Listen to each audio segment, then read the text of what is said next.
Hello students, आज के lecture में हम क्लासिफिकेशन ऑफ नंबर्स के कॉन्सेप्ट के बेसिस पर एग्जांपल नंबर 2 को सॉल्व करने वाले हैं। ये बहुत ही मजेदार एग्जांपल है। देखिए, find 5 rational numbers between 1 and 2। देखिए, मैंने दो नंबर्स ये नंबर लाइन पे रिप्रेजेंट कर दिए हैं, 1 और 2। मुझे इनके बीच में प्रेजेंट कोई भी 5 रैशनल नंबर्स को आइडेंटिफाई करना है। दोस्तों, रैशनल नंबर आपको पता है वो न्यूमरेटर और डिनोमिनेटर की फॉर्म में रिप्रेजेंट किए जाने वाला कोई भी नंबर। मुझे ऐसे 5 नंबर्स आइडेंटिफाई करने हैं 1 और 2 के बीच में। अब दोस्तों, इस टास्क को अचीव करने के हमारे पास दो तरीके हैं।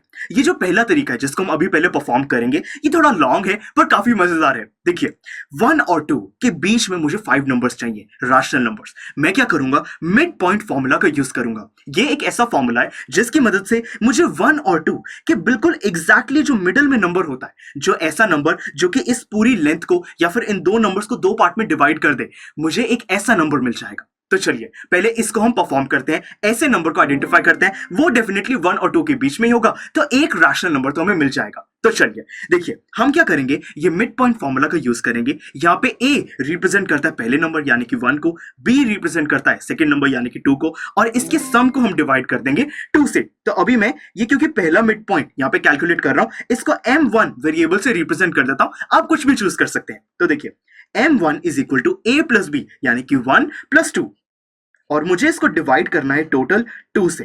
तो देखिए, ये न्यूमरेटर में सम बन जाएगा हमारे पास 3 डिवाइडेड बाय 2। तो देखिए कितनी इजीली दोनों इंटीजर्स हैं, जो 2 है डिनोमिनेटर है वो 0 की इक्वल नहीं है, तो ये एक रैशनल नंबर है। और क्योंकि हमने मिड पॉइंट फॉर्मूला से इसको डिराइव किया है, 1 और 2 के बिल्कुल मिडल में प्लेस होगा 3/2। तो ये एक ऐसा नंबर है, रैशनल नंबर है, जो कि 1 और 2 के बीच में है। तो पहला नंबर तो मिल गया। अब दोस्तों, मैं यही टास्क रिपीट कर सकता हूं। मैं 1 और 3/2 इसका मिड पॉइंट कैलकुलेट कर सकता हूं, 3/2 और 2 इसका मिड पॉइंट कैलकुलेट कर सकता हूं, मुझे दो नंबर्स और मिल जाएंगे। तो देखिए, अभी तो हमने पहला आइडेंटिफाई किया है 3/2, मैं 1 और 3/2 इसके बीच का नंबर आइडेंटिफाई करता हूं। तो ये मैं इसको M2 नाम दे देता हूं, क्योंकि ये हमारा सेकंड मिड पॉइंट है 1 और 3/2 का। तो देखिए, दैट इज इक्वल टू यहां पे A प्लस B यानी कि 1 प्लस सेकंड नंबर है 3/2, और मुझे इस पूरे को अब डिवाइड करना है 2 से। बहुत आसान है। तो ये जो न्यूमरेटर है, मैं इसका पहले एलसीएम लेता हूं। तो इसको ये हो जाएगा 2 प्लस 3 डिवाइडेड बाई 2, और ये पूरा डिवाइडेड बाई 2। देखिए, यहां पे बन जाएगा 5/2, और ये डिवाइडेड बाई 2 है, तो मैं इसको यहां पे ऐसे लिख देता हूं, divided by 2, that is equal to 5/2। ये डिवाइड है, रेसिप्रोकल हो जाएगा, तो 1/2 इज इक्वल टू 5/4। तो देखो, ये आंसर आ गया, रैशनल नंबर है, क्योंकि 5/4 दोनों इंटीजर है, 4 0 की इक्वल नहीं है, तो ये हमारा प्लेस होगा यहां पर। तो यहां पे मैंने देखो लिख दिया 5/4। तो हमें सेकंड मिड पॉइंट, दो हम ऐसे नंबर्स को आइडेंटिफाई कर चुके हैं जो कि 1 और 2 के बीच में आते हैं। अब मैं 3/2 और 2 इसके बीच का नंबर आइडेंटिफाई करता हूं। देखिए, तो स्टूडेंट्स, ये थर्ड मिड पॉइंट जो कि 3/2 और 2 के बीच का आया, जो कि है 7/4। तो यहां पे मैं लिख सकता हूं 7/4।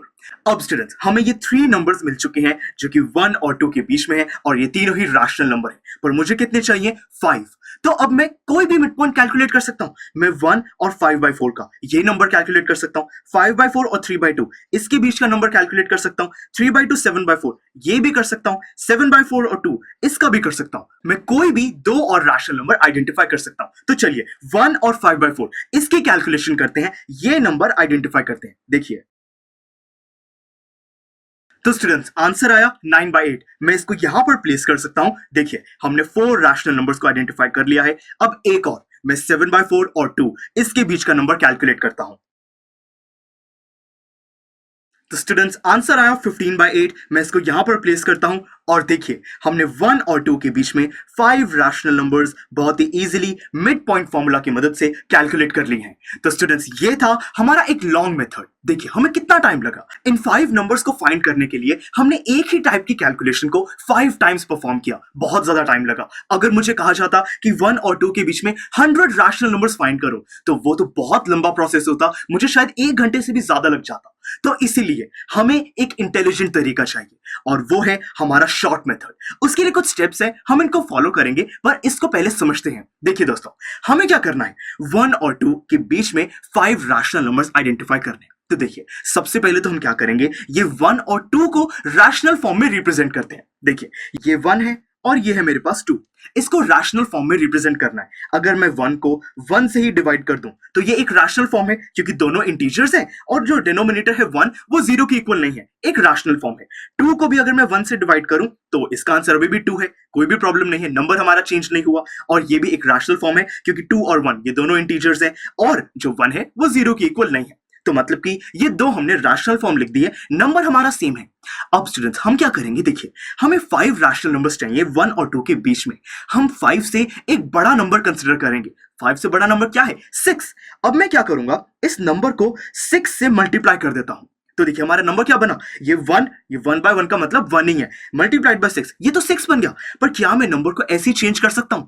नहीं, हम अपने मेन नंबर को तो चेंज नहीं कर सकते, क्योंकि मुझे 1 और 2 के बीच में नंबर्स को डिराइव करना है, तो मैं ऐसे चेंज नहीं कर सकता। तो मैं क्या करूंगा, 6 से इसको डिवाइड भी कर दूंगा। अब देखो आंसर क्या बना हमारे पास, ये 6 डिवाइडेड बाय 6, और 6 डिवाइडेड बाय 6 क्या होता है, 1। तो मतलब कि हमारा नंबर चेंज नहीं हुआ, सिर्फ मैंने एक डिफरेंट तरीके से इसको रैशनल फॉर्म में रिप्रेजेंट किया है।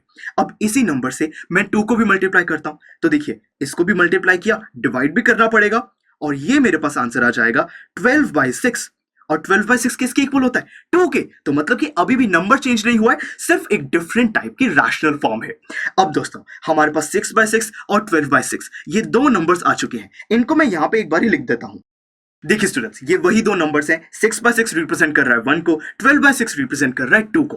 अब इसके बीच में मैं 5 रैशनल नंबर्स बहुत ही इजीली आइडेंटिफाई कर सकता हूं। देखिए 6 बाय 6 से बड़ा क्या होगा, मैं डिनोमिनेटर को सेम ही रखता हूं, ऊपर न्यूमरेटर में 1 ऐड कर देता हूं, बन गया 7 बाय 6। ये 7 बाय 6 6 बाय 6 से बड़ा है और 12 बाय 6 से छोटा है, तो मतलब कि इनके बीच में प्रेजेंट है, 1 और 2 के बीच में प्रेजेंट है। अब इससे बड़ा 8 डिवाइडेड बाय 6, फिर आ जाएगा 9 डिवाइडेड बाय 6, फिर आ जाएगा 10 डिवाइडेड बाय 6 और लास्ट में 11 डिवाइडेड बाय 6। और देखिए कितनी इजीली मैंने ये 5 रैशनल नंबर्स को यहाँ पे डिराइव कर दिया है, जो कि 1 और 2 यानी कि 6 बाय 6 और 12 बाय 6 के बीच में प्रेजेंट है।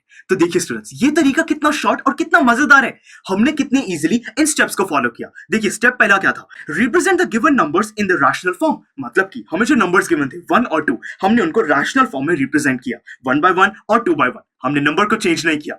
फिर सेकंड स्टेप है add 1 to the number of rational numbers you have to find. हमें जितने रैशनल नंबर्स फाइंड करने थे जो कि थे 5, हमने 5 में 1 ऐड किया, बन गया 6। ठीक है, फिर multiply and divide the rational form by the number obtain in step 2। यानी कि हमारे पास ये जो रैशनल फॉर्म थी 1 बाय 1 और 2 बाय 1, हमने इसको मल्टीप्लाई भी किया उस नंबर से जो कि हमें सेकंड स्टेप पे मिला था, जो कि था 5 + 1 6। हमने 6 से मल्टीप्लाई और डिवाइड किया, यहां पर भी वही किया, नंबर मिला 6 बाय 6 और 12 बाय 6। अभी भी हमारा 1 और 2 ये नंबर चेंज नहीं हुआ है, 6 बाय 6 का मतलब 1 है, 12 बाय 6 का मतलब 2 है। उसके बाद find the rational numbers in between, हमने बहुत इजीली इनके बीच में रैशनल नंबर्स को फाइंड कर लिया। दोस्तों अब आपके माइंड में ये क्वेश्चन आ सकता है कि हमने इस सेकंड स्टेप में हमें जितने नंबर्स फाइंड करने थे 5, हमने उसमें 1 ऐड क्यों किया। दोस्तों ऐसा करते हैं, 1 को ऐड नहीं करते, देखना क्या होगा। देखिए अगर ये जो 1 बाय 1 है रैशनल फॉर्म है, अगर मैं इसको 5 बाय 5 से मल्टीप्लाई करता, मुझे ये आंसर मिलता 5 बाय 5, और फिर 2 आंसर मिलता मुझे यहाँ पे 10 बाय 5। तो स्टूडेंट्स 5 बाय 5 और 10 बाय 5 के बीच में मुझे 6 बाय 5, 7 बाय 5, 8 बाय 5 और 9 बाय 5, मुझे ये बहुत ही इजीली सिर्फ 4 नंबर्स ही मिलते और मुझे कैलकुलेट करने थे 5 नंबर्स। तो इसीलिए हम 5 से एक बड़े नंबर से इसको मल्टीप्लाई करते हैं कि जितने हमें नंबर्स चाहिए वो इजीली हमें मिल जाए। तो स्टूडेंट्स हमने आज के लेक्चर में बहुत ही बढ़िया तरीके से 1 और 2 के बीच में 5 रैशनल नंबर्स को आइडेंटिफाई किया। 1 और 2 दोस्तों ये कोई भी नंबर हो सकता है, 1 और 2 हमारा नेचुरल नंबर भी है, होल नंबर भी है, इंटीजर भी है। तो बेसिकली हम किन्हीं भी नंबर्स के बीच में इन तरीकों से, 2 मेथड से इन रैशनल नंबर्स को आइडेंटिफाई कर सकते हैं। आई होप कि अब आपका इस एग्जांपल में कोई भी डाउट नहीं है। चलिए मिलते हैं अगले लेक्चर में, जिसमें हम इसी कॉन्सेप्ट के बेसिस पर जो एक्सरसाइज है, एक्सरसाइज 1.1, उसके फर्स्ट क्वेश्चन को सॉल्व करेंगे। See you in the next lecture. I am sure students आपको ये लेक्चर काफी पसंद आया होगा और ऐसे ही मजेदार तरीके से अपने हर एक कॉन्सेप्ट क्लियर करने के लिए डाउनलोड कीजिए PU Stack ऐप को, जहां पर आपके पास और भी बहुत सारे ऑप्शंस होंगे, जैसे कि back exercise solutions, tip videos, sample papers and much more. So what are you waiting for? Download the app now.